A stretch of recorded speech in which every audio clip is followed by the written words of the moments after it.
मैं बहुत भाग्यवान आत्मा हूं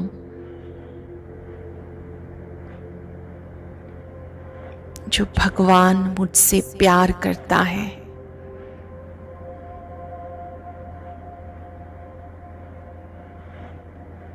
भृकुटी कक्ष में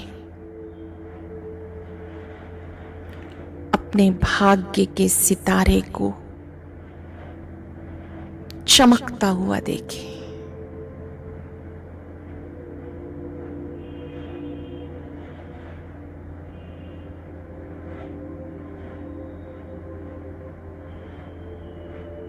तीन सेकंड तक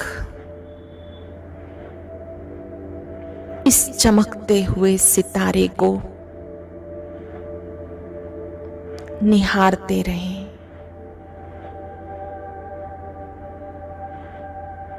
मैं भाग्यवान आत्मा हूं। पद्मा पदम भाग्यवान आत्मा हूं।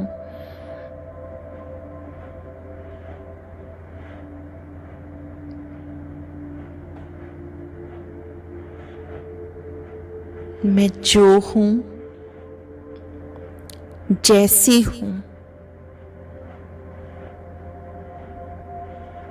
मेरे बाबा मुझसे प्यार करते हैं।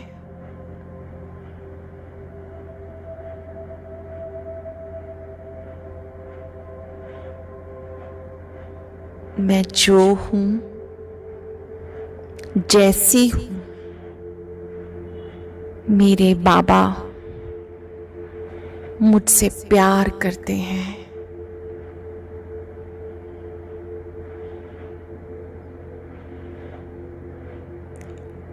आज मुझ आत्मा को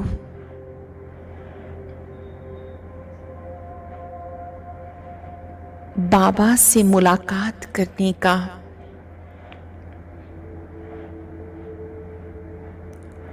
विशेष समय मिला है।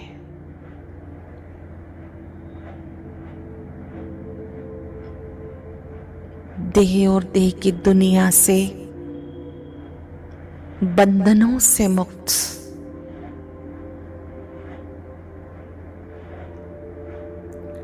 मैं श्रेष्ठ भाग्यवान आत्मा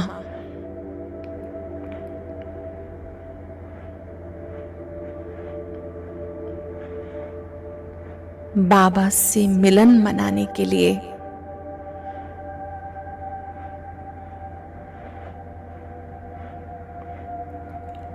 अपने असली धाम परम धाम में जा रही हूं।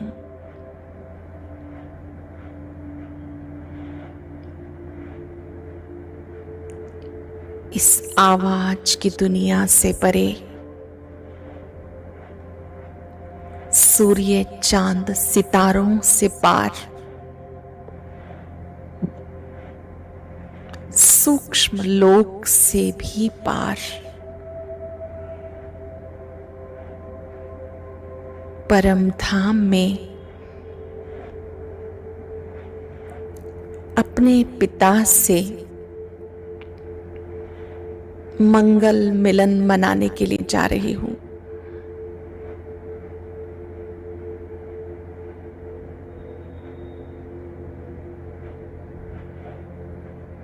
परम धाम में प्रकाशमयी दुनिया में सर्वशक्तिवान को प्यार के सागर को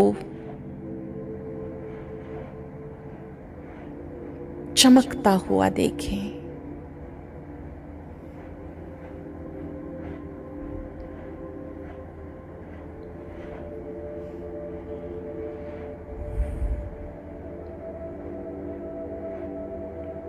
इस प्रकाशमयी दुनिया में बहुत से सितारे चमक रहे हैं,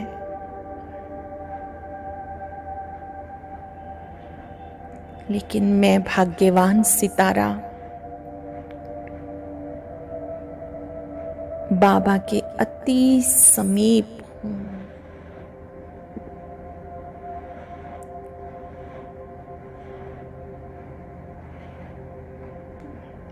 आज जी भरकर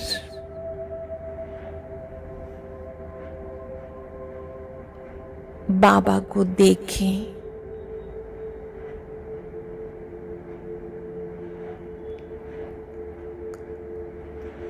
बुद्धि के नेत्र से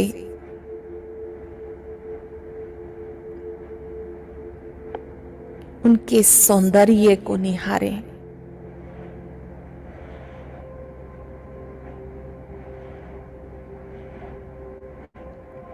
कितना मीठा है वो, कितना प्यारा है वो।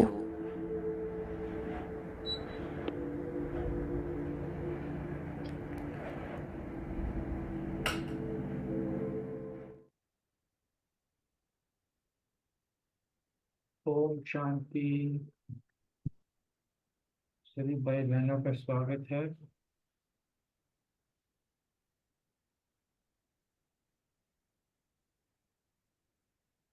ओम शांति। ओम ओम शांति। ओम शांति।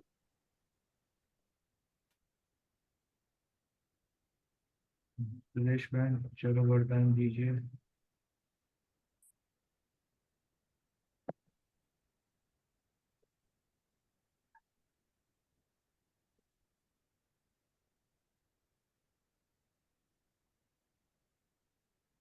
सुरेश बहन आवाज सुन पा रहे हैं?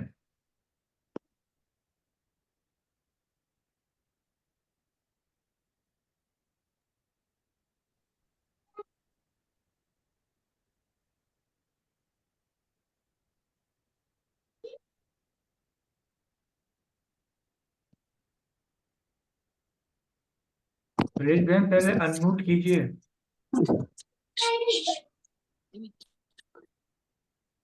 मैं सुना देती हूँ, नहीं आ रही तो होगी। मेरे का वो अनम्यूट ही नहीं किया उन्होंने। हाँ म्यूट हुआ हुआ है।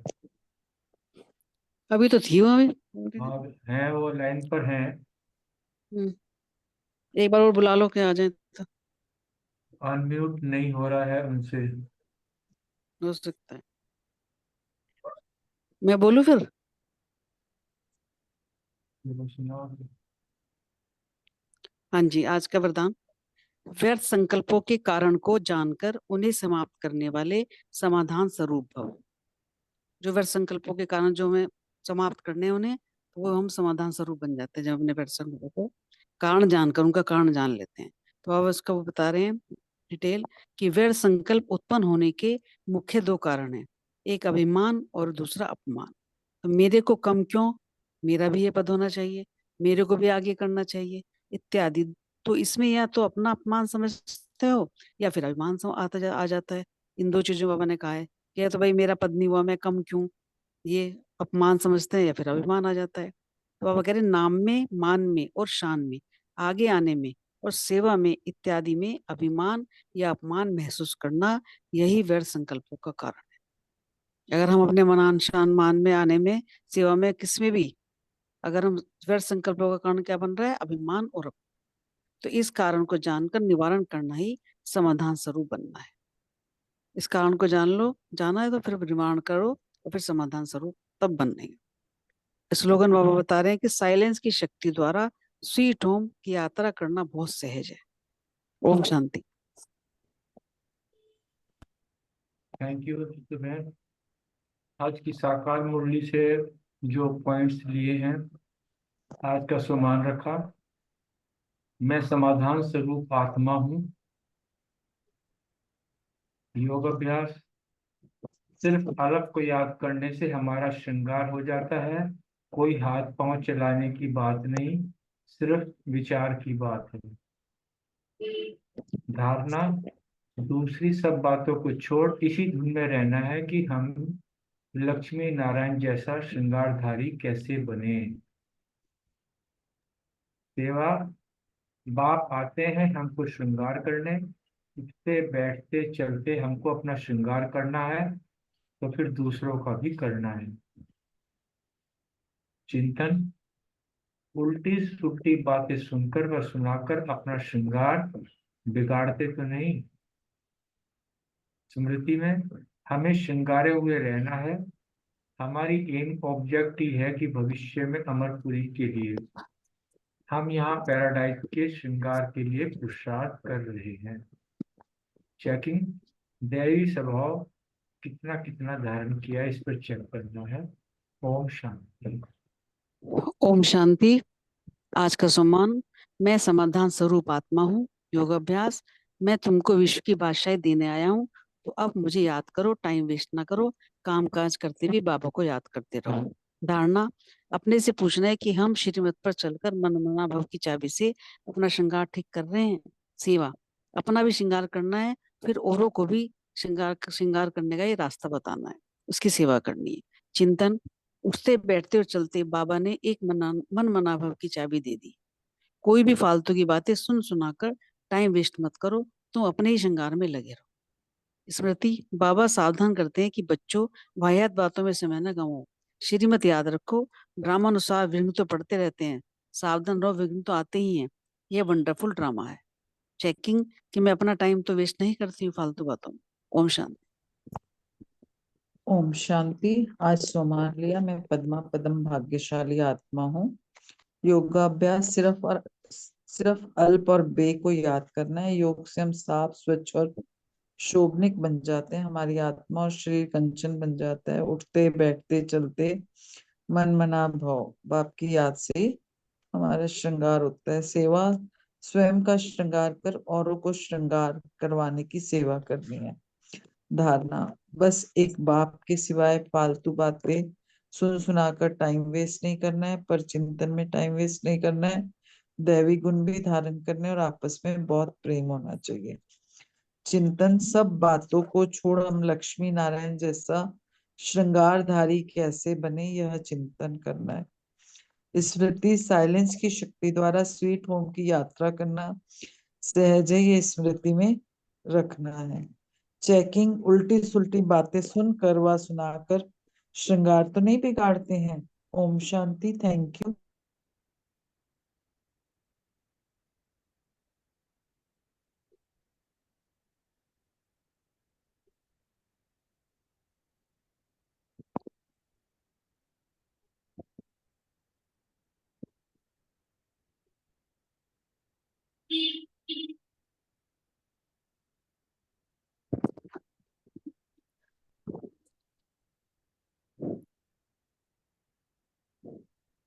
और किसी ने सुनाना है? आज बलविंदर बहन नहीं है, तो उन्होंने मुझे कहा था अपने मुरली पढ़ लेना। क्वेश्चन उन्होंने सुमन भेज रखे। सुमन बहन है, रजनी बहन है, सुरेश बहन है।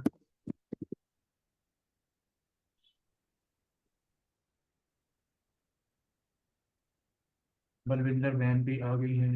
आ गई तो बलविंदर बहन पढ़ लेंगी फिर तो। आ गई तो उन्होंने मुझे कहा था मैं ना पाई तो आप पढ़ लें। आ गई तो फिर मैं नहीं पढ़ती, कोई पढ़ लेंगी। हाँ जी, ओम शांति सभी को। ओम शांति बहन। साकार मुरली के पॉइंट हो गए सबके? आप रह अपने गए, बता अगर दो, आप आप बता दो। नहीं, मैं तो अभी आई हूँ, मैंने अभी बस अभी लॉगिन करा, मैं मुरली पढ़ूंगी, ये अव्यक्त मुरली। अगर ठीक किसी है, के रह गया तो सुना लो, नहीं तो फिर 1 मिनट बाबा को याद करते हैं, फिर मुरली शुरू करते हैं। ठीक है। ओम शांति। ओम शांति। ओम शांति। आ रही है मेरी आवाज? बहुत सुंदर। हाँ जी, आ रही है जी। पहले पता नहीं कहाँ गुम हो गई। तो मेरी पेन बाबा ने, मतलब पड़ी है क्या? एक पेन ख्याल को दी थी लिखने के लिए। हाँ जी, ओम शांति। आज बाबा ने धारणा के लिए जो मुझे पॉइंट दिया, बाबा कहते नहीं, हैं मैं कि आके लिखूंगा, यही है। दैवी स्वभाव धारण किया है। बाबा ने आज मेरे से क्वेश्चन किया, तो मैं भी बाबा को जवाब दे रही हूँ। आज बड़े प्यार से सभी के साथ बातचीत की, सभी को बाबा की मीठी मीठी मुरली सुनाई, जो भी मुझे मिले, पार्क में मिलते ही रहते हैं।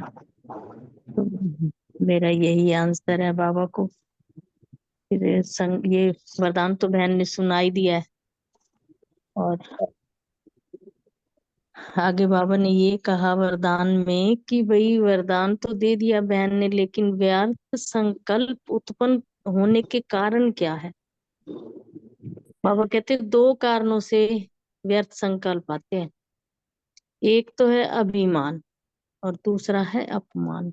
जब अभिमान और अपमान के वश में हो जाते हैं तो व्यर्थ संकल्प हमारे उत्पन्न होते रहते हैं। फिर बाबा कहते हैं कि मेरे को कम क्यों, मेरा भी ये पद होना चाहिए, मेरे को भी आगे करना चाहिए। इस बात का अगर हमारे को अभिमान है या हम इसके लिए अपमान महसूस करते हैं तो इसमें हम अपना अपमान समझते हैं। तो फिर अपमान समझते हैं तो अभिमान में आ जाते हैं। नाम भी मेरा हो, शान भी मेरी हो, मान में भी मैं रहूं, आगे आने में, सेवा में, अभिमान में, ये महसूस करना, यही तो व्यर्थ संकल्प है। और इसी कारण को जानकर निवारण करना ही समाधान स्वरूप बनना है। ओम शांति। स्लोगन है साइलेंस की शक्ति द्वारा स्वीट होम द्वारा स्वीट होम की यात्रा करना बहुत सहज है। जितना जितना साइलेंस की शक्ति में रहेंगे उतना उतना स्वीट होम की यात्रा हम करते रहेंगे। ओम शांति। शुक्रिया बाबा, शुक्रिया मीठे मीठे परिवार का। ओम शांति। थैंक यू जी सभी का।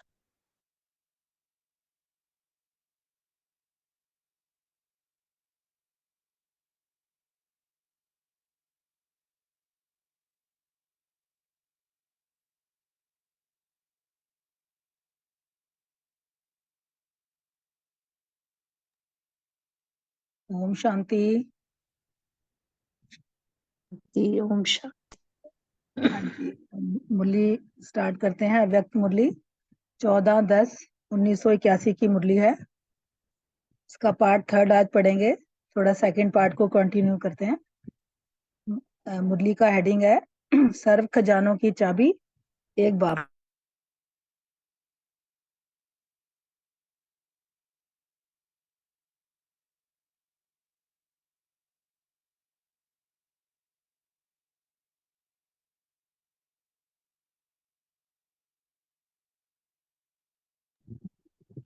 आवाज नहीं आ रही है। हाँ जी, आ रही है। अभी आ रही है। हाँ जी, अब आ रही है ना आवाज। हाँ जी आ रही है। हाँ जी, बाबा ने बोला कि जैसे लौकिक में भी बैंक में जाओ, लॉकर खोलने के लिए तो एक चाबी वो लगाते हैं बैंक वाले और दूसरी हम लगाते हैं ना। अगर सही दिशा में घुमाएंगे तभी चाबी खुलती है, तभी हम अपना लॉकर ऑपरेट कर सकते हैं। तो इसी तरह बाबा ने भी बोला कि सर्व खजानों की चाबी का जो शब्द है वो बाबा है। बाबा को याद रखेंगे तो हमें बाबा से जो शक्तियां गुण मिले हैं उनको समय पर यूज करने का भी हमें संकल्प आएगा और हम उसको यूज करके बाबा से जितने खजाने मिले हैं उनको प्रयोग कर पाएंगे।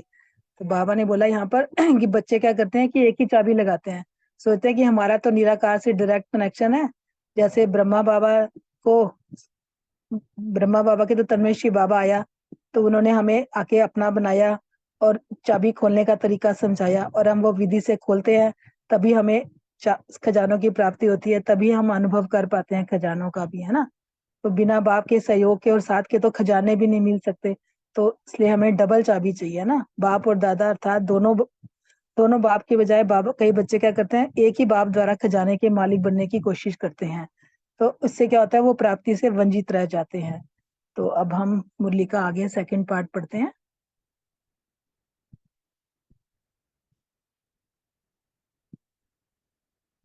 बाबा इसमें सर्वश्रेष्ठ भाग्य विधाता पद्मा पदम बनाने वाले बाप दादा बोले। आगे बाबा जो है आगे बाबा पार्टियों से मुलाकात कर रहे हैं, व्यक्तिगत मुलाकात है पार्टियों से। बाबा कह रहे हैं सुना तो बहुत है, सुनने के बाद स्वरूप बने। सुनना अर्थात स्वरूप बनना, इसको कहा जाता है मन रस। सिर्फ सुनना तो कन रस हो जाता है, जैसे भक्ति में भी हम गीत संगीत सुनते हैं तो वो तो होता है कन रस। और बाबा ने हमें क्या बोला है कि सुनना अर्थात बनना। बनना मतलब यह है मन रस। बाबा ने हमें मंत्र दिया है मन मना भव, तो अपना मन जो है वो बाप में लगाना है। जब मन लग जाता है तो जहाँ मन होगा वहां स्वरूप भी सहज बन जाएंगे। वो कहते हैं ना, जहाँ हमारा मन होगा वहीं हमारा तन होगा, जैसे हम सोचते हैं वैसे हम बन जाते हैं। तो बाबा ने कहा तो जहाँ मन होगा वहां स्वरूप भी सहज बन जाएंगे। जैसे देखो, कभी भी स्थान पर बैठे, किसी भी स्थान पर बैठे सुख व खुशी की बातों में मन चला जाता है तो स्वरूप भी वैसा ही बन जाता है। जैसे हमारे मन में अगर खुशी के संकल्प आते हैं, हमारा ध्यान उस बात में चला जाता है तो हमारा स्वरूप भी वैसे ही बन जाता है। तो मन रस अर्थात जहाँ मन होगा वैसा बन जाएंगे। अब कण रस का समय समाप्त हुआ और मन रस का समय चल रहा है। बाबा कह रहे हैं कि अब कण रस का जो समय था वो समाप्त हो गया, अब हमें मन रस का समय चल रहा है। तो अभी क्या बन गए हो? भाग्य के खजानों के मालिक, सर्वश्रेष्ठ भाग्यवान बन गए ना। बाबा ने तो हमें हमारे को इतने खजानों का मालिक बना दिया। तो बाबा पूछ रहे हैं कि सर्वश्रेष्ठ भाग्यवान बन गए ना, जैसा बाप वैसे हम। जैसे बाबा के अंदर सारे गुण शक्तियां और वैसे बाबा ने हमें भी वैसे ही बनाया है, तो हम भी वैसे बनेंगे, तभी तो फिर कहते हैं ना बाप जैसा बेटा। तो ऐसे समझते हो ना।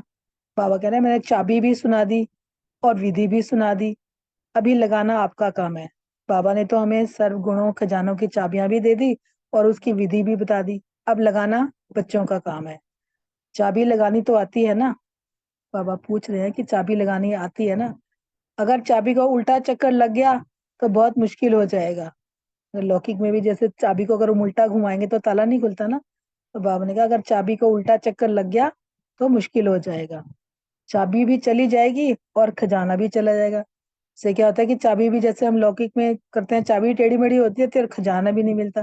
तो इसी तरह बाबा ने भी हमें यहाँ बोला है कि मैंने जो आपको सर्व खजानों की चाबी एक मेरा बाबा नाम की दी है, अगर वो नहीं लगाओगे सही से तो खजाना भी चले जाएगा और चाबी भी चली जाएगी। तो आप सब सुलटी चाबी लगाने वाले पद्मा पदम भाग्यशाली हो ना। बाबा हमसे पूछ रहे हैं कि आप तो उल्टी यानी कि सीधी चाबी लगाने वाले पद्मा पदम भाग्यशाली हो ना। पद्मा पदम भाग्यशाली की निशानी क्या होगी? उनके हर कदम में पदम होंगे। बाबा ने भाग्यशाली की निशानी बताई, पद्मा पदम भाग्यशाली की निशानी, उनके हर कदम में पदम होंगे और वे हर कदम में पद्मों की कमाई जमा करेंगे। एक भी कदम पद्मों की कमाई से वंचित नहीं होगा। एक पदम कमल पुष्प को भी कहते हैं। अगर कमल पुष्प के समान नहीं तो भी अपने भाग्य को बना नहीं सकते, क्योंकि बाबा ने तो हमारा जीवन कमल पुष्प समान बनाया ना। बाबा ने कहा अगर एक भी पदम कम होगा तो फिर आपका भाग्य नहीं बना सकते। कीचड़ में फंसना अर्थात भाग्य को गंवाना। तो पद्मा पदम भाग्यशाली अर्थात पदम समान रहना और पद्मों की कमाई करना। बाबा ने बोला पद्म समान रहना मतलब पद्मों की कमाई करना। तो देखो चाहे दोनों निशानियां हैं, सदा न्यारे और बाप के प्यारे बने हैं। न्यारापन ही बाप को प्यारा बनाता है। जितना जो न्यारा रहता है उतना स्वतः ही बाप का प्यारा हो जाता है, क्योंकि बाप भी सदा न्यारा है तो यह बाप समान हो गया ना। बाबा ने कहा जो जितना न्यारा होता है ना वो उतना ही बाप का प्यारा होता है, क्योंकि बाप भी सदा न्यारा है तो वह बाप समान हो गया ना। तो हर कदम में चेक करो कि हर कदम अर्थात हर सेकंड, हर संकल्प, हर बोल, हर कर्म में पद्मों की कमाई होती है।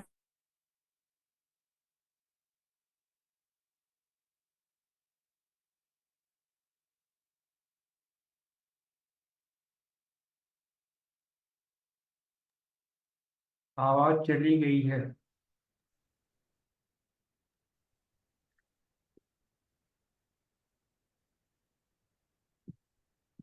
हाँ जी अब आई। अब आ रही है। हाँ जी, बोल भी समर्थ, कर्म भी समर्थ और संकल्प भी समर्थ। बाबा ने कहा अगर समर्थ में कमाई होगी तो व्यर्थ में कमाई जाएगी भी। तो हर एक अपना चार्ट स्वतः चेक करो। करने से पहले चेक करना, यह है यथार्थ चेकिंग। बाबा कह रहे हैं कि कोई भी कर्म करने से पहले उसको चेक करना है कि वो यथार्थ है कि नहीं, वो करने योग्य है कि नहीं। तो बाबा ने कहा करने से पहले चेक करना है, यह है यथार्थ चेकिंग। इसके करने के बाद चेक करो तो जो कर चुके हैं वह तो हो ही गया ना। अगर बाबा ने कहा कि आपने चेक नहीं किया करने से पहले, फिर वो तो हो ही गया ना। मतलब अगर जो भी हम कोई गलत कर्म या गलत किसी को कुछ कहते हैं, तो बाबा ने कहा इसलिए पहले चेक करना फिर करना है। कोई भी हमारा संकल्प बोल कर्म, पहले बाबा कहते हैं उसको चेक करो, बाप समान है, वो यथार्थ है, तभी करना है, तभी बोलना है, तभी सोचना है। तो समझदार व नॉलेजफुल की निशानी ही है पहले सोचना फिर करना। करने के बाद अगर सोचा तो आधा गवाया और आधा पाया। बाबा कह रहे हैं कि अगर करने के बाद हमने सोचा तो उसमें 50-50 हो गया, आधा गवाया आधा पाया। बाबा ने बोला कि पहले करने से पहले सोचना है। तो बाबा ने कहा करने से पहले सोचा तो सदा पाया। अगर करने से पहले हम सोचते हैं तो समझो कि हमने सदा ही पाए हैं। आगे बाबा ने कहा ज्ञानी तू आत्मा अर्थात समझदार। ज्ञानी तू आत्मा का मतलब क्या है कि जो समझदार हो। सिर्फ रात को व सुबह को चेकिंग नहीं करते, लेकिन हर समय पहले चेकिंग करेंगे फिर करेंगे। बाबा ने कहा ये नहीं कि रात को और सुबह को चेकिंग नहीं करनी। बाबा ने कहा हर समय पहले चेकिंग करेंगे फिर करेंगे। फिर आगे बाबा ने एग्जाम्पल दिया, जैसे बड़े आदमी पहले भोजन को चेक कराते हैं फिर खाते हैं। जैसे बड़े बड़े होते हैं ना लोग, तो उनका जो भोजन है वो भी पहले चेक करते हैं। जो उनके होते हैं सहयोगी, पहले वो चेक करके खाते हैं कि ठीक है। तो बाबा ने तो हमें यहाँ संकल्पों का जो भोजन हम देते हैं बुद्धि को, बाबा ने उसकी चेकिंग के लिए बोला है। इसलिए आप बच्चों को संकल्प भी चेकिंग कर फिर स्वीकार करना है, अर्थात कर्म में लाना है। क्योंकि संकल्प ही हर कर्म का बीज होते हैं ना। तो बाबा ने कहा पहले संकल्पों को ही चेक करना है, उसके बाद हम उसको कर्म में लाएं। संकल्प ही चेक हो गया तो वाणी और कर्म स्वतः ही चेक हो जाएंगे। अगर हम संकल्प में ही चेकिंग करके उसको ठीक कर लें, तो बाबा कह रहे हैं फिर कर्म और बोल तो वाणी और कर्म तो फिर स्वतः ही ठीक हो जाएंगे। तो बीज तो संकल्प है ना। आप जैसे बड़े और कल्प में हुए ही नहीं। बाबा कह रहे हैं कि आप जैसे बड़े तो और कल्प में कोई है ही नहीं। तो सदा कर्म योगी बन हर कर्म करते हो। और कर्म और योग दोनों कंबाइंड रहता है, क्योंकि बाबा ने हमें कर्म योगी जीवन सिखाया है ना। कर्म करते हुए हम बाबा की याद में रहें। तो कर्म और योग दोनों कंबाइंड रहता है। बाबा बच्चों से पूछ रहे हैं जैसे शरीर और आत्मा दोनों कंबाइंड होकर कर्म कर रही है ना। जैसे शरीर, आत्मा के बिना शरीर और शरीर के बिना आत्मा काम नहीं कर सकता ना।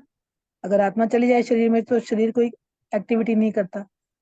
तो जैसे आत्मा है तो अगर उसको शरीर नहीं मिला तो वह कैसे करेगी, है ना। तो इसे दोनों कंबाइंड होकर कर्म कर रही है। ऐसे कर्म और योग दोनों कंबाइंड रहते हैं।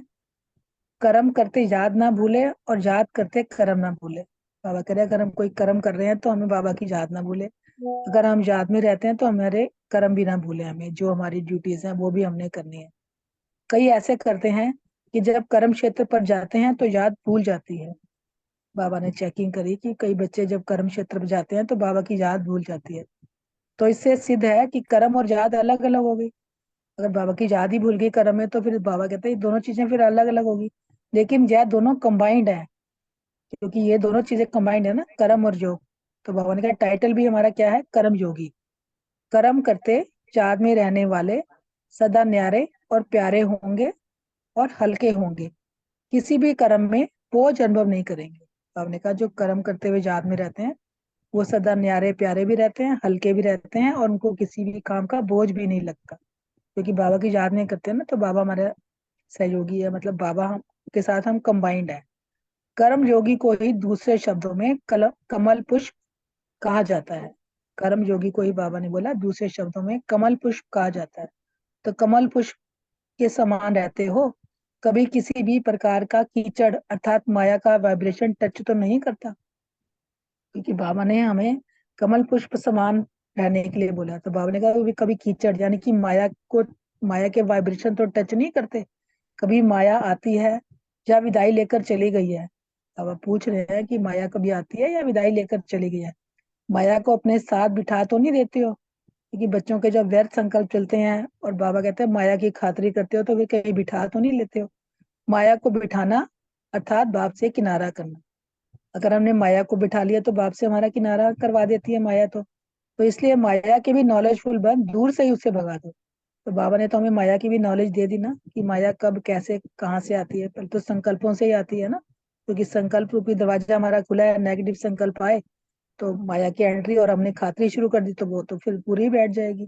तो बाबा ने इसलिए हमें माया की भी नॉलेज दी है। बाबा ने कहा नॉलेजफुल माया के भी बनो और उससे दूर से ही भगा दो। नॉलेजफुल अनुभव के आधार से जानते हैं कि माया की उत्पत्ति कब और कैसे होती है। बाबा पूछ रहे हैं कि नॉलेज के आधार पर अब हमें पता लग गया ना कि माया की उत्पत्ति कैसे और कब होती है। किसी भी प्रकार की कमजोरी होगी तो माया आएगी। अगर हमें कोई भी किसी भी बात में हमें कमजोर है तो बाबा कहते हैं माया जरूर आएगी। जैसे कमजोरी से अनेक बीमारियों के जर्म्स पैदा होते हैं ना, जैसे किसी के अंदर इम्यून सिस्टम कमजोर रहता है ना, तो बाबा कहते हैं कि जैसे अनेक बीमारियों के जर्म्स पैदा होते हैं, ऐसे ही आत्मा की कमजोरी से माया का जन्म मिल जाता है। जैसे अगर हमारी आत्मा कमजोर है ना, जल्दी से हमें किसी चीज का प्रभाव पड़ जाता है तो बाबा ने कहा फिर माया को जन्म दे देते हो। कारण है अपनी कमजोरी और उसका निवारण बाबा ने बताया। कमजोर आत्मा की कमजोरी का निवारण बाबा ने बताया कि रोज की मुरली, मुरली ही ताजा भोजन है। आत्मा का भोजन क्या है? मुरली। रोज मुरली सुननी है। बाबा ने कहा मुरली ही ताजा भोजन है, शक्तिशाली भोजन है। जो भी शक्तियां चाहिए उन सबसे संपन्न रोज का भोजन मिलता है। बाबा ने कहा जो भी शक्ति चाहिए है ना, संपन्न बनना है, तो रोज का भोजन हमें मुरली द्वारा ही मिलता है आत्मा को। जो रोज शक्तिशाली भोजन ग्रहण करता है वह कमजोर हो नहीं सकता। जैसे स्कूल में भी अगर कोई पूरे अच्छे से भोजन करते हैं, शक्तिशाली भोजन करते हैं, तो कोई शरीर को बीमारी नहीं होती, कोई कमी नहीं होती कोई विटामिन की। तो इसीलिए बाबा ने हमें भी रोज का जो ताजा भोजन है मुरली के लिए रूप में देते हैं बाबा। तो बाबा ने कहा शक्तिशाली भोजन ग्रहण करेंगे तो वह कमजोर नहीं हो सकता। तो रोज यह भोजन तो खाते हो ना, उस भोजन का व्रत रखने की जरूरत नहीं। बाबा ने बोला हमारे जो आत्मा का भोजन है मुरली, बाबा ने कहा उसका व्रत रखने की जरूरत नहीं। रोज ऐसे शक्तिशाली भोजन मिलने से मास्टर सर्वशक्तिवान रहेंगे। जो मुरली हमारी आत्मा का भोजन है, तो बाबा ने कहा उसको रोज हम लेंगे तो हम सर्वशक्तिवान, मास्टर सर्वशक्तिवान बन जाएंगे। भोजन के साथ साथ भोजन को हजम करने की भी शक्ति चाहिए। अब भोजन खा तो लिया, उसको पचाना भी तो जरूरी होता है ना। बाबा ने कहा अगर सिर्फ सुनने की शक्ति है, मनन करने की शक्ति नहीं, तो भी शक्तिशाली नहीं बनेंगे। ज्ञान सुन लिया, अच्छा अच्छा कर लिया, वो नहीं। बाबा ने कहा उसको फिर मनन भी करना है, उसको फिर अपना अनुभव भी बनाना है।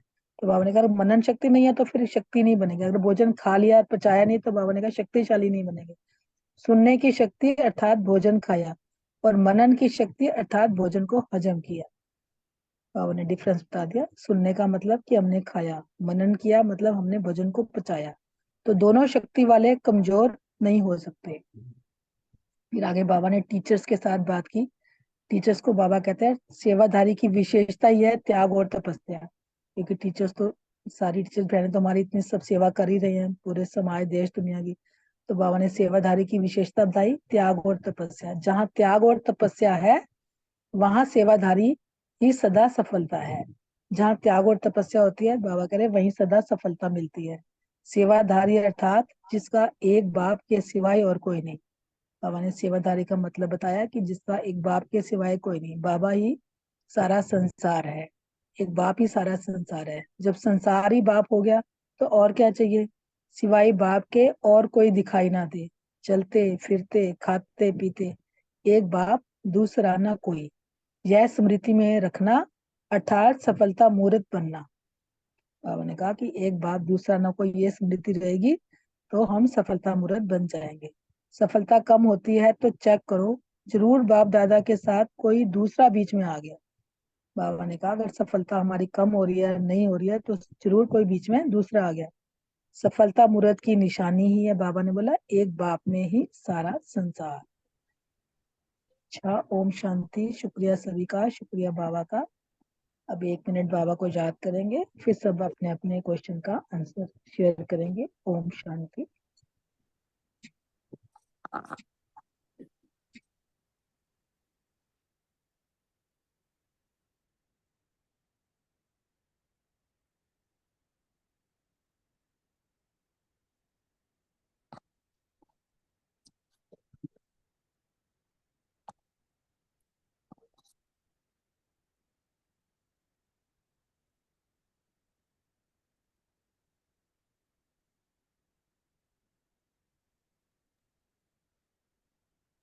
ओम शांति। पहला क्वेश्चन अशोक भाई और सुरेश बहन जी से है।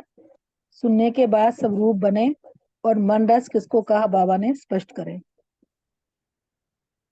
ओम शांति। बहुत सुंदर। थैंक यू बाबा, बहुत अच्छे तरीके से आपने मुरली को एक्सप्लेन किया, शुक्रिया। सुनने के बाद दो बातें हैं इसमें, एक होता है सुनना और सुनाना, एक होता है उसका अनुभव स्वरूप बनना। इसी चीज को बाबा ने बहुत अच्छे तरीके से जो है क्लियर कर दिया। और इस चीज को बाबा ने बताया कि मनरस और कनरस, इन दो बातों से इसको शेयर। मनरस अर्थात सुनना और उसका स्वरूप बनना। हम देखते हैं जब हमारा मन किसी बात में जाता है तो उसका भाव भी चेहरे पे आता है। अगर मन में किसी की खुशी सुख की बात अगर चली जाए, मन हमारा उस तरफ चला जाए, तो चेहरे पे भी ऑटोमेटिकली जो है मुस्कुराहट या सुख की अनुभूति होने लगती है। और इसके विपरीत अगर हमारे मन जो है किसी दुख की बात में चला जाए, तो आंखों में आंसू ऑटोमेटिकली आ जाते हैं। या किसी की किसी गलत बात में मन चला जाए तो क्रोध का भाव आ जाता है। इसका मतलब अभी जैसे कहा ना कि जहाँ तुम्हारा मन होगा, ना चाहते हुए भी तन हमारा वहीं होता है। दूसरी जो कन रस होता है वो अल्पकाल के लिए होता है और मन रस सदाकाल के लिए होता है। भक्त आत्मा में जो होता है कन रस, उसको उसमें आनंद आता है। ढोल मजीरे वगैरह जो सुनते हैं उसमें उनको आनंद आता है। लेकिन जो ज्ञानी तू आत्मा होता है उसको मन रस में आता है, क्योंकि उसके अंदर ज्ञान का मनन चिंतन चलता रहता है, उसको उसी में आनंद आता है। तो मन रस अर्थात जहाँ मन होगा वैसा बन जाएंगे।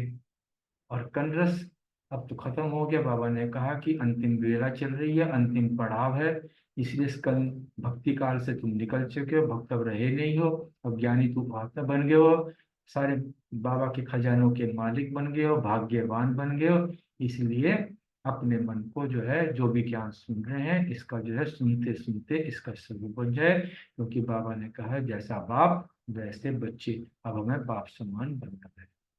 ओम शांति। शुक्रिया। थैंक यू अशोक भाई। ओम शांति। ओम Thank- शांति। जैसे कहावत सुनी हुई है, मन खुश तो मुराद हासिल। जब मन ही एक में लग गया तो हमारी मुरादें तो पूरी हो गई ना। बाबा ने कहा कि अब तक तुमने कानों से बहुत कुछ सुना, अभी तक भी सुनते हैं, जब कहीं कोई बुलाता है घर में सत्संग पे तो चले जाते हैं, अब तक भी कानों में रस जा रहा है, लेकिन वो सिर्फ थोड़े समय के लिए होता है। और जो मन का रस है, मन तो एक बाबा में रम गया तो फिर सब कुछ मिल गया। अगर मन, बाबा ने कहा कि मन मेरे में लगाओ, अगर मेरे में नहीं लगा तो फिर मन मना भाव भी नहीं हो सकते। अगर मन बाप को दे दिया तो यही मंत्र है हमारा, मन को एक बाप में लगाना। जब मन ही लग गया तो जहाँ मन होगा वहां उसी के स्वरूप आराम से ही बन जाएंगे, सहजता से बन जाएंगे, कोई मुश्किल नहीं होगी। इसलिए कन रस जो है ना, उसमें चुगली भी जाती है, उसमें कीर्तन भी जाते हैं, मंजीरे भी बजते हैं, सब कुछ होता है, लेकिन वो अल्पकाल का है और मन रस सदा काल का है। इसलिए बाबा कहते हैं सदा जहां देखो, किसी भी स्थान पर देखो, सुख और खुशी है, वहीं मन अपने आप चला जाता है। इसलिए खुश रहने के लिए मन पर विशेष ध्यान देना है कि मेरा मन कहीं दूसरी बातों में तो नहीं लगता। मन सिर्फ एक बाप में लगाओ और मुरादें हासिल करो। ओम शांति। शुक्रिया बाबा, शुक्रिया थैंक यू मीठे सुरेश जी, मीठे। Thank you Ashok ji. Next question Renu बहन और मीतू बहन से है। चाबी और विधि बाबा ने सुना दी, अब इसका प्रयोग कैसे करेंगे बताएं।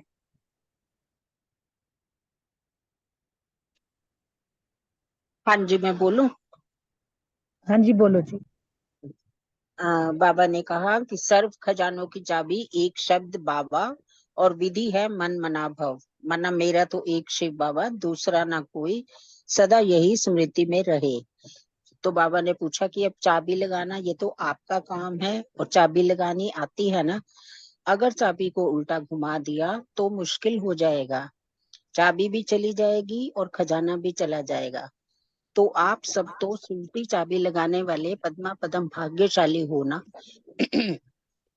इसका प्रयोग बाबा ने कहा कि प्रैक्टिकल में करना है। इसके लिए पर चिंतन की बजाय स्वचिंतन, पर दर्शन की बजाय स्वदर्शन, बदला लेने की भावना की बजाय बदल कर दिखाना माना स्व परिवर्तन, और सदा इसी स्मृति में रहना कि करण करावनहार बाबा है, मैं तो केवल निमित्त मात्र हूँ। तो आप और बाप दोनों की याद की चाबी लगाएंगे तो सर्व खजानों व श्रेष्ठ भाग्य की प्राप्ति का अनुभव होगा। तो बाबा को प्रत्यक्ष करने के निमित्त भी बन जाएंगे। Thank you. Om Shanti. Thank you Renu बहन जी। नीतू बहन शायद नहीं है, तो नेक्स्ट क्वेश्चन रानी बहन और ऋतु बहन के लिए है। पद्मा पदम भाग्यशाली की क्या निशानियां हैं? हाँ जी, ओम शांति। बाबा ने कहा कि पद्मा पदम भाग्यशाली वो है कि उनके हर कदम में भी पदम होंगे। जो भी कदम वो उठाएंगे कुछ भी काम करने के लिए, तो उसमें पदम होंगे जो कि बाबा के उसमें हो, और वे हर कदम में भी पद्मों की कमाई जमा करेंगे। फिर बाबा ने कहा कि एक भी कदम पद्मों की कमाई से वंचित नहीं होगा उनका, क्योंकि वो पद्मों की कमाई कर रहे हैं हर कदम में। तो इसलिए डबल पदम। तो बाबा कह रहे एक पदम तो कमल पुष्प को कहते हैं।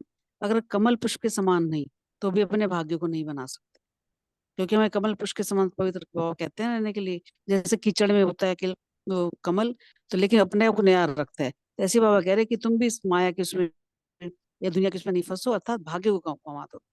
तो इसलिए बाबा कह रहे हैं तो पद्म पदम भाग्यशाली, अर्थात पद्म समान रहना और पद्मों की कमाई करना, उसको पद्म भाग्यशाली कहते हैं।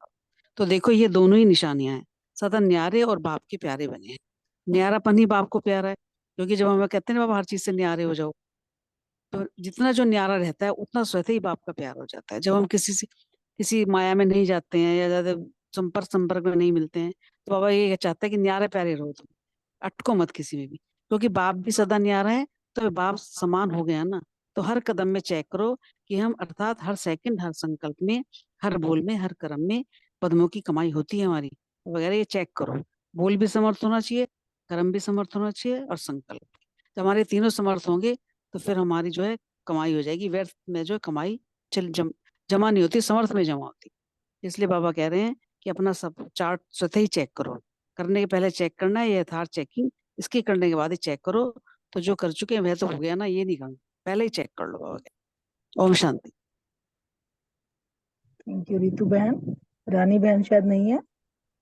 नेक्स्ट क्वेश्चन है अर्चना बहन के लिए। ज्ञानी तू आत्मा अर्थात समझदार स्पष्ट करें। अर्चना बहन भी मेरे को नहीं नजर आ रही शायद, इसका आंसर दे देते हैं।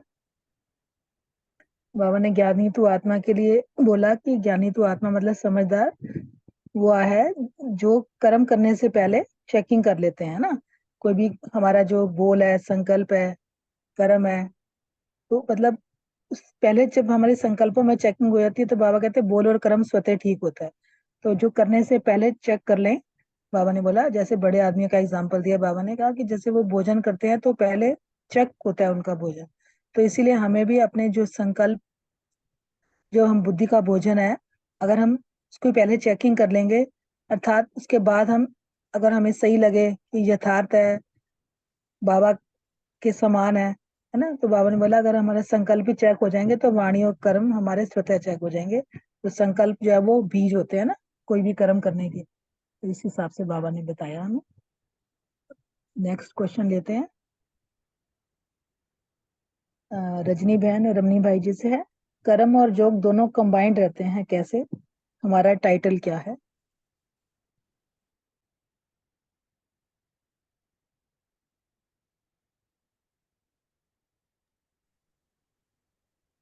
जी रजनी बहन है लाइन पे, रमनी भाई जी। जी जी। ओम शांति। ओम शांति जी। कर्म और योग के लिए बाबा ने जैसे कहा कि आत्मा और शरीर और आत्मा जब दोनों मिलकर होते हैं तो हम काम भी कर सकते हैं। इस तरह से कर्म योग कार्य करते हुए हमारा योग होना, यानी हमारा जो कंबाइंड कौन है, किसके साथ आत्मा को कंबाइंड करना। परम पिता कराने वाला है, करण करावन हार करा रहा है, हम करे जा रहे हैं। तो ये तभी संभव हो जाता है जब हम उसकी याद में करते हैं, क्योंकि वहां से हमें वो शक्ति, वो प्रेरणाएं देता है, वो इतने अच्छे से कार्य कराता है जब हम उसकी याद में करते हैं। जब बाबा को साथ लेकर काम किया जाता है तो उसमें कोई कमी रहती ही नहीं है। वो पूर्ण, जैसे कहते हैं ना, सुघड़ता से किया जा सकता है, हल्के हो जाते हैं, क्योंकि बाबा करा रहा है, मैं तो कर ही नहीं रही, आओ बाबा कराओ। जब जैसे हम प्रैक्टिकली घर में जब बैठते हैं, सारे ही करते होंगे कि जब हम घर से जाते हैं तो भी चलते हुए, चलो बाबा हमने वहां जाना है, तो ये बाबा को साथ में लेके जब हम करते हैं ना, तो इतना सुंदर कार्य होता है, जैसे बाबा का हर चीज परफेक्ट है ना।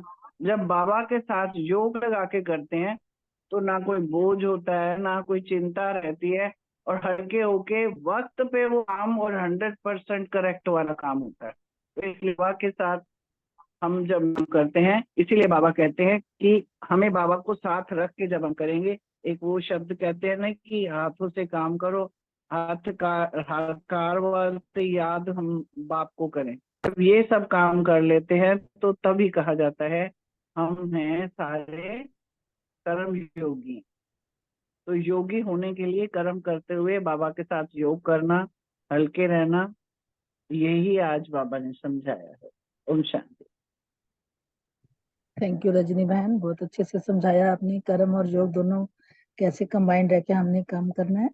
अब शायद रमनी भाई जी नहीं है। नेक्स्ट रूमी बहन और विनीता बहन जी के लिए है, माया के लिए बाबा ने क्या कहा और माया की उत्पत्ति कब और कैसे होती। ओम शांति। थैंक यू बलविंदर बहन मुरली सुनाने के लिए। बाबा ने इसमें एक्चुअली, बाबा तो हमें कितनी मूल्यों में हमेशा यही कहते हैं कि जब हमारा कनेक्शन, बाबा के मन का कनेक्शन बाबा से लूज हो जाता है तो माया को आने का चांस मिल जाता है। तो यहाँ भी बाबा ने यही कहा कि जहाँ माया है वहां बाबा तो हो ही नहीं सकते। माया सदा हमें दुख देती है, तो माया की उत्पत्ति का कारण ही है कमजोरी आना।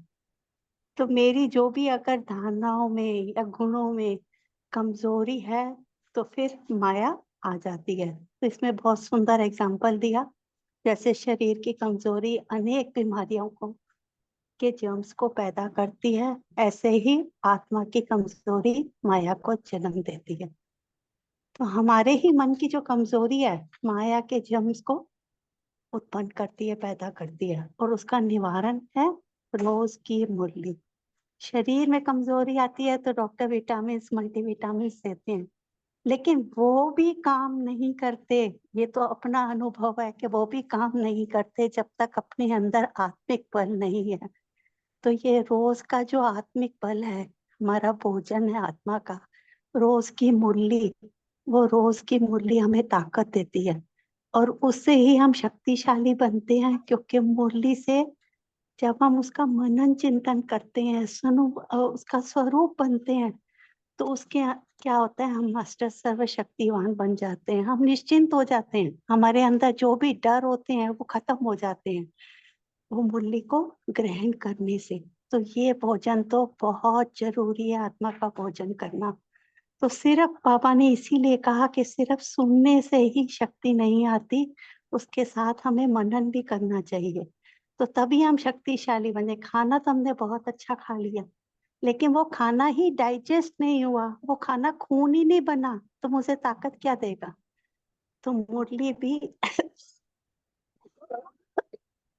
शरीर में भी शक्ति तभी आएगी जब ये दोनों चीजें मेरे अंदर होंगी, तो हम शक्तिशाली बन जाएंगे।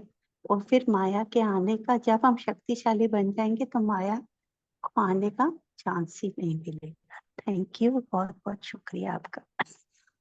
बलविंदर बहन, आप किसी और से पूछ लो, मैं थोड़ा सा एक नेक्स्ट पे बात बता दूंगी, मैं 5 मिनट अच्छा भी जी, नहीं कोई बता बात नहीं, पाऊंगी। कोई बात नहीं, कोई बात नहीं। थैंक यू रूमी बहन।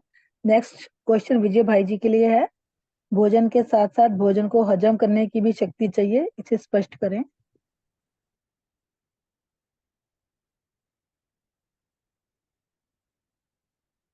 आज विजय भाई ओम शायद ओम नहीं। शांति। नहीं, विजय भाई बिल्कुल फिट हैं। हाँ, आ ओम गया। शांति। पर मैं 2-3 मिनट बाद एक्टिव होऊंगा। अभी अच्छा जी, बैठते हैं गाड़ी में, है ना। चलो ठीक है जी। नेक्स्ट ले लेते हैं प्रीति बहन जी से। टीचर्स के लिए बाबा ने क्या कहा? ओम शांति। थैंक यू बलविंदर बहन, बहुत सुंदर।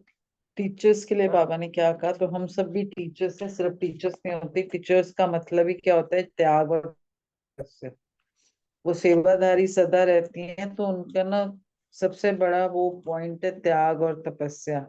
और सेवाधारी का अर्थ बाबा ने बताया कि एक बाप के सिवाय और कोई भी नहीं। बाप ही सब कुछ है, बाप ही संसार है। और बाप के सिवाय कोई भी ना दिखे, खाते पीटते उठते बैठते सुसरानो को। तो बाबा ने यही कहा कि सिर्फ यही स्मृति में रखना ही सफलता मूर्त बनना है। अगर कहीं पर सक्सेस या सफलता कम मिलती है तो जरूर बाबा के अलावा कोई बीच में आ गया है। तो बाबा जो सफलता मूर्त की निशानी है, सिर्फ एक बाप ही में ही सारा संसार जो भी है, बाबा बाबा बाबा। और हम ये प्रैक्टिकल में देखते हैं, हम बाबा बाबा करते कितनी बड़ी बड़ी सिचुएशंस पार कर जाते हैं। ओम शांति। Thank you. Thank you Preeti बहन। सुमन बहन भी शेयर कर लें। ओम शांति। ओम शांति जी। टीचर जो है वो सदा ही सेवाधारी है, और सेवाधारी की विशेषता है त्याग और तपस्या। और सेवाधारियों के लिए एक बाप के सिवाय दूसरा कोई नहीं। उनका जो है बाबा ही संसार है, और जब संसार बाबा हो गया तो और कुछ भी नहीं चाहिए। और चलते फिरते खाते बैठते एक बाप और दूसरा ना कोई। और सदा स्मृति में यही रखना है कि हमें जो है हम सफलता मूर्त है। ओम शांति। और मैं अब अपना सकार मुरली के पॉइंट भी बता दूं। हाँ मैंने जी, बोलो। कि मैं समाधान स्वरूप आत्मा हूँ। योगाभ्यास, उठते बैठते चलते फिरते अपने को आत्मा समझ बाप को याद किया। धारणा कि हमें जो है वो दैवी गुण धारण करने हैं, अपना टाइम जो है वो वेस्ट नहीं करना। सेवा की कि एक दो को याद दिलाना है कि शिव बाबा याद है, वर्षा याद है, विश्व की बादशाही याद है। चिंतन किया कि हम श्रीमत पर चलकर मन मना भव की चाबी से अपना श्रृंगार जो है वो ठीक कर रहे हैं। उल्टी सुलटी बातें सुनकर व सुनाकर अपना श्रृंगार जो है वो बिगाड़ते तो नहीं है। और स्मृति रखी कि साइलेंस की शक्ति द्वारा स्वीट होम की हमें जो है बार बार यात्रा करनी है। और जो है चेकिंग की कि आज मैंने अपना टाइम वेस्ट तो नहीं किया। ओम शांति। ओम शांति। ओम शांति जी।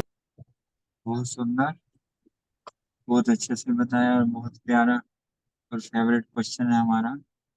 मुरली पर है, पर इसमें आगे क्या पूछना चाह रहे हो? सामने मुरली में क्या है? पूरा प्रश्न पढ़ना। हाँ जी, इसमें बाबा ने बोला ना जैसे हम भोजन करते हैं, नहीं, भोजन के साथ बाबा साथ ने तो बोला हाँ, हम मेरा प्रश्न क्या है? आपका प्रश्न यही है कि इसको मुरली के साथ कैसे बाबा ने कंपेयर किया ना, कि जैसे हम ज्ञान अच्छा, सुनते भोजन हैं। के साथ, भोजन के हाँ साथ। जी, ठीक, हाँ जी, हाँ ठीक है, जी। ठीक है। ओम शांति। जैसे हमारे शरीर के लिए हमें भोजन की आवश्यकता होती है, ऐसे ही आत्मा के लिए मुरली भी भोजन है।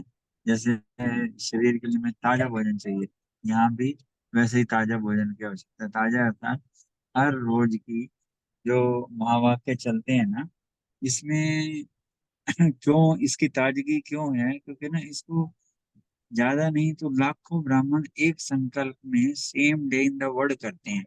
जब बोलते हैं 140 कंट्रीज में सारे करते हैं, जब एक संकल्प विश्व में सबका एक होता है, तो सेम डे वो ताजगी इतनी पावर भरती है।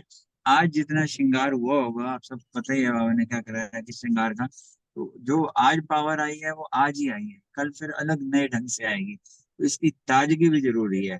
पर इसकी ताजगी तभी है जब अब ना बिल्कुल कहते हैं ना, पेड़ से टूटा और खाया। ये नहीं कि सप्लायर चेन के साथ 3 बार आएगा, यूट्यूब से पहुंचे या किसी और ढंग से पढ़ा किया।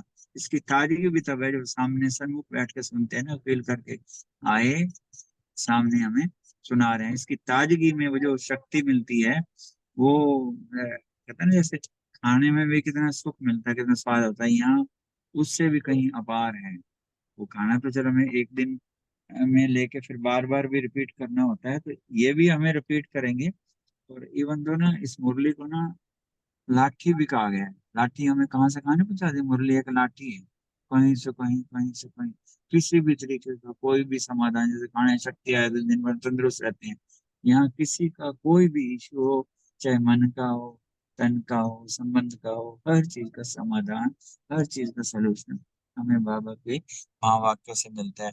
और बाबा ने फिर ये भी कहा कि इसको हजम भी करना है, क्योंकि आप खाते रहो बहुत ज्यादा खा लो और सो जाओ तो तबीयत खराब होएगी ना। तो यहाँ भी मेरी तबीयत खराब इन द सेंस कि यहाँ भी अगर महावाक्य जो मिलते हैं, सुने और फिर आउट, फिर हम चले गए इधर, आई मीन उधर कोई अटेंशन नहीं रखी, तो वो काम नहीं आएंगे, वो फिर सोने बात है। तो इसको हम जब हम मनन करेंगे, रिवाइज करेंगे, रियलाइज करेंगे, इसका वंडरफुल पार्ट ये होता है, जैसे बाबा ने महावाक्य में बताया कि अपना बनाने की विधि है कि इसको हम एक्सपेरिमेंट करें। और जब हम एक्सपेरिमेंट करते हैं ना, तो ये समय पर साल 2 साल 5 कभी भी हमें समय पर वो पॉइंट सामने आ जाता है immediate। जैसे वो एक पुराना भी मेरे को सीन याद आ गया, एक बार बाबा ने कहा था ज्ञान और योग एप्पल खाओ, मतलब किस सुंदर तरीके से बाबा हमें हर रोज जो पेश करता है, तो वो हमें अतीन्द्रिय सुख भी हमारे में आते हैं। तो ओम शांति। जितना मुरली के बारे में शब्द कम कहें और इसको समाधान के बल्कि जिए दान भी है। ऐसे ना जैसे अब ड्रामा का या बड़ा सुंदर पार्ट शुरू हुआ कि संडे के दिन जैसे टेस्ट होता है, तो ऐसे ही एक किसी और भाई से बात हुई, वो कह रहे थे तो जिए दान है, हर शब्द में जान है। और इसी बहाने हम उसको मतलब 5 7 8 10 बार वो पढ़ लेते हैं, कोई इंटरेस्ट बन जाता है। इंटरेस्ट से कोई भी काम इंटरेस्ट से करते हैं तो उसकी तो बात निराली है। ओम शांति।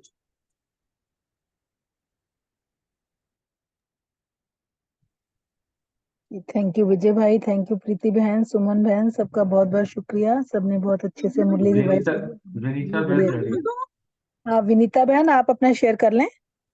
हाँ जी। बाबा ने आज माया को बहुत अच्छे से डिफाइन किया है कि बाबा ने कहा है कि माया आती है तो उसको अपने साथ बिठा तो नहीं लेते, और माया को बिठाने का क्या मतलब है कि बाबा से किनारा करना। माया के लिए भी बाबा ने कहा है नॉलेजफुल बनकर उसको दूर से भगाना है। और बाबा ने कहा है कि माया की उत्पत्ति के लिए कहा है कि माया का जन्म होता है कमजोरी से। जैसे कोई भी हमारा स्वभाव संस्कार होता है, हमें अंदर से अब जितना इतने समय से आ रहे हैं, हम मुरलियां सुनते हैं या हमने जो कोर्स किया है, तो जो भी हमारा वीक पॉइंट होता है ना, हम पता होता है ना, तो हम कई बार अंदर ही अंदर ना उस चीज को दोहरा देते हैं कि ये काम मेरे से नहीं होता।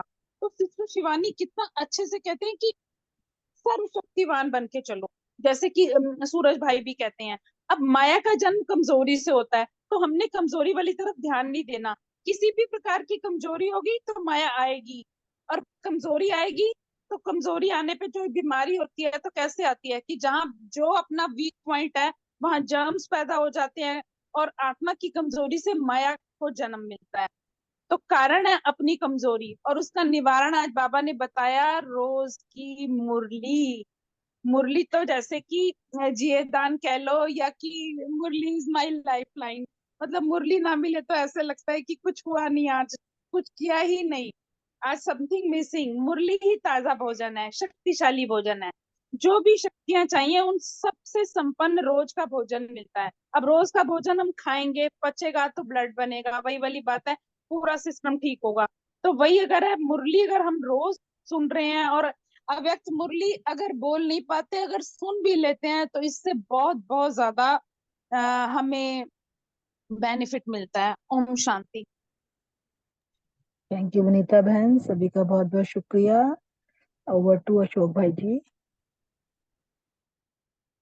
थैंक यू बलविंदर बहन, सभी भाई बहनों का बहुत बहुत शुक्रिया। थैंक यू बाबा, शुक्रिया बाबा।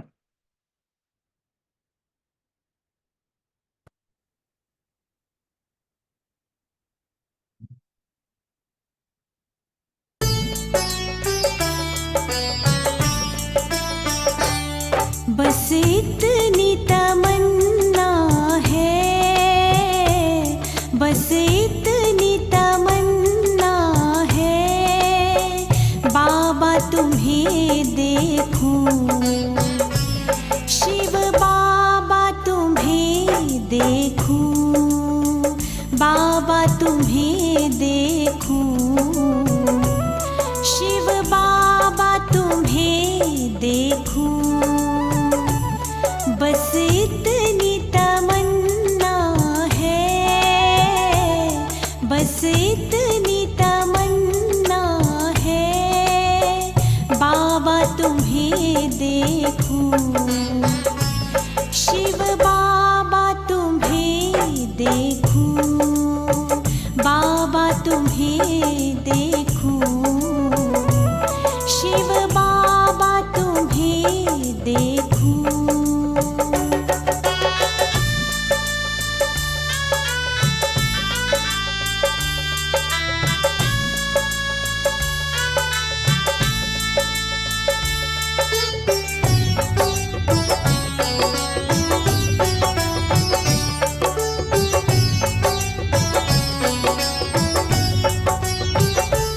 ज्ञान गुणों से सजाते हो, वरदानों से सजाते हो,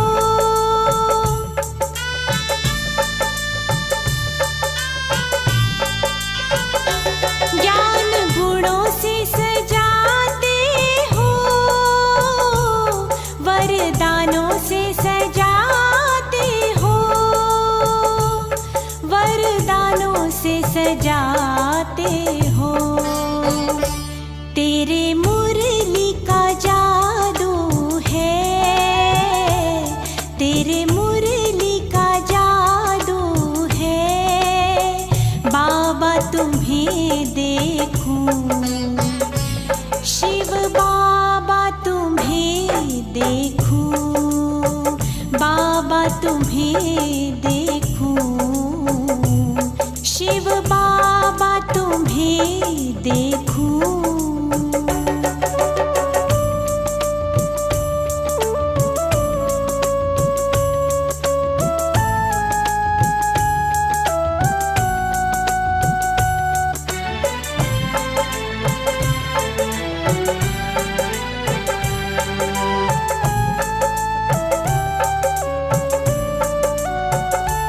खजानों से भरपूर किया, शक्तियों से भर दिया,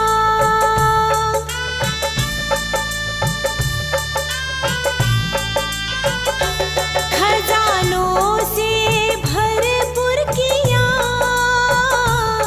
शक्तियों से भर दिया, शक्तियों से भर दिया, परमानंद में झूम रहे, परमानंद में झूम रहे, बाबा तुम्हें देखूं, शिव बाबा तुम्हें देखूं, बाबा तुम्हें देखूं, शिव बाबा तुम्हें देखूं।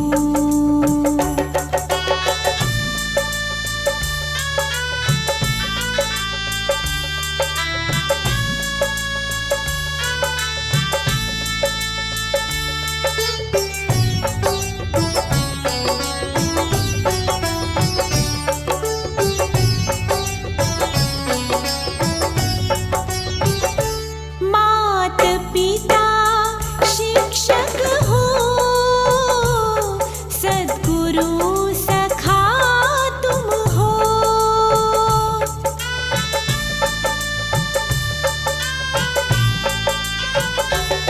मात पिता शिक्षक हो,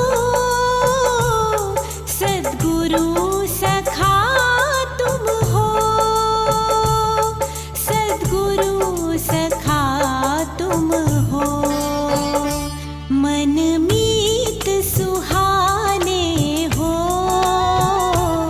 मन मीत सुहाने हो, बाबा तुम्हें देखूं, शिव बाबा तुम्हें देखूं, बाबा तुम्हें देखूं,